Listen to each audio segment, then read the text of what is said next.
क्या social media पर किसी अनजान व्यक्ति से की गई दोस्ती आपकी जिंदगी बदल सकती है?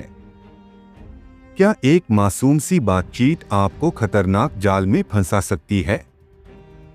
आज हम आपको सुनाने जा रहे हैं नेहा की कहानी, एक साधारण गृहिणी की जिसकी जिंदगी एक गलत फैसले की वजह से बर्बाद होने वाली थी, लेकिन उसने हिम्मत नहीं हारी। यह कहानी आपको सोचने पर मजबूर कर देगी कि क्या सोशल मीडिया वाकई इतना सुरक्षित है। चलिए जानते हैं पूरी कहानी। नेहा एक साधारण गृहिणी थी जिसकी शादी को 8 साल हो चुके थे। उसका जीवन एक तयशुदा दिनचर्या में बंधा हुआ था। सुबह घर के काम, दोपहर में टीवी देखना और शाम को सोशल मीडिया पर समय बिताना। उसका पति रोहित एक मल्टीनेशनल कंपनी में काम करता था और अक्सर टूर पर रहता था। अकेलेपन की इसी ऊब में एक दिन फेसबुक पर उसकी मुलाकात अर्जुन नाम के एक व्यक्ति से हुई। अर्जुन की बातें आकर्षक थीं, उसका व्यवहार विनम्र था और सबसे बड़ी बात, वह नेहा की भावनाओं को समझता था। पहले हल्की फुल्की चैटिंग हुई, फिर बातचीत लंबी होने लगी। अर्जुन नेहा की सुंदरता की तारीफ करता, उसकी परेशानियों को ध्यान से सुनता और उसे हंसाने की कोशिश करता। नेहा को पहली बार ऐसा महसूस हुआ कि कोई उसकी परवाह कर रहा है। यह एहसास उसे अच्छा लगने लगा और वह धीरे धीरे अर्जुन से जुड़ती चली गई। बातचीत व्हाट्सएप पर शिफ्ट हो गई और फिर वीडियो कॉल तक पहुंच गई। नेहा के जीवन में एक नई ताजगी आ गई थी।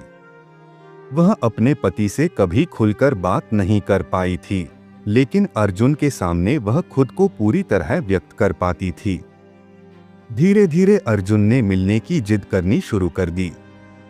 नेहा पहले तो हिचकिचाई, लेकिन अर्जुन के लगातार कहने पर वह एक कैफे में उससे मिलने के लिए तैयार हो गई। जब वे मिले तो अर्जुन असल में उतना ही आकर्षक और प्रभावशाली निकला जितना उसने ऑनलाइन दिखाया था।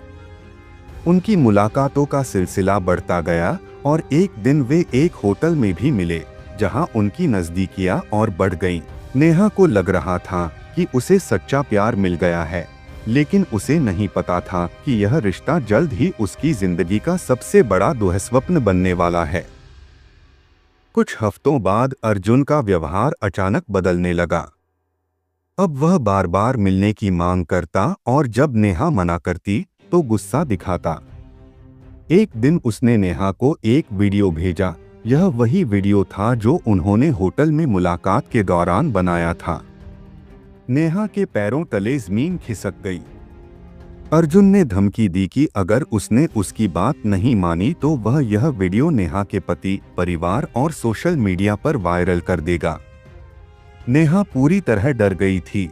उसने अर्जुन से रिश्ता खत्म करने की बात कही, लेकिन अर्जुन ने साफ कह दिया कि अब वह उसके चंगुल से नहीं बच सकती। उसने पैसे और शारीरिक संबंधों की मांग करनी शुरू कर दी। नेहा डर के मारे उसकी हर बात मानती रही, लेकिन अर्जुन की मांगें बढ़ती ही जा रही थीं। नेहा के लिए यह सब अब असहनीय हो गया था। वह तनाव में रहने लगी, डर के कारण अकेले में रोती और खुद को कोसती कि उसने यह गलती क्यों की।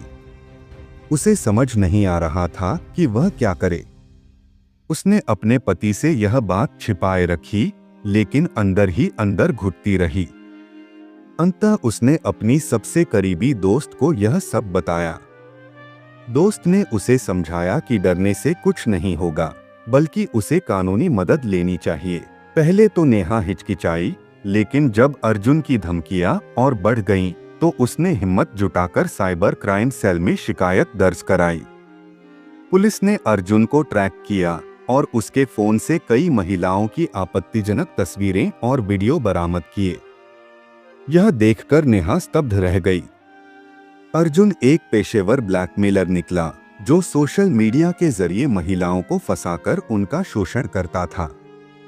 उसकी गिरफ्तारी के बाद नेहा ने राहत की सांस ली। उसने सोशल मीडिया से दूरी बना ली और अपने परिवार पर ध्यान देना शुरू किया। यह अनुभव उसकी जिंदगी का सबसे बड़ा सबक बन गया। नेहा की कहानी हमें यह सिखाती है कि सोशल मीडिया पर किसी अनजान व्यक्ति पर भरोसा करना खतरनाक हो सकता है। किसी भी रिश्ते में जाने से पहले उसकी सच्चाई और नीयत को परखना बहुत जरूरी है। साथ ही यदि कोई ब्लैकमेल करे तो डरने के बजाय कानून की मदद लेनी चाहिए, क्योंकि चुप्पी ही अपराधियों को ताकत देती है। नेहा की कहानी हमें एक बड़ा सबक सिखाती है।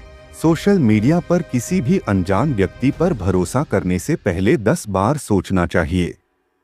अगर कभी ब्लैकमेलिंग या साइबर क्राइम का शिकार बने तो डरने के बजाय कानून की मदद लें, क्योंकि चुप्पी ही अपराधियों को ताकत देती है। आपको क्या लगता है, क्या सोशल मीडिया पर अनजान लोगों से दोस्ती करना सही है या गलत? हमें कमेंट में जरूर बताएं।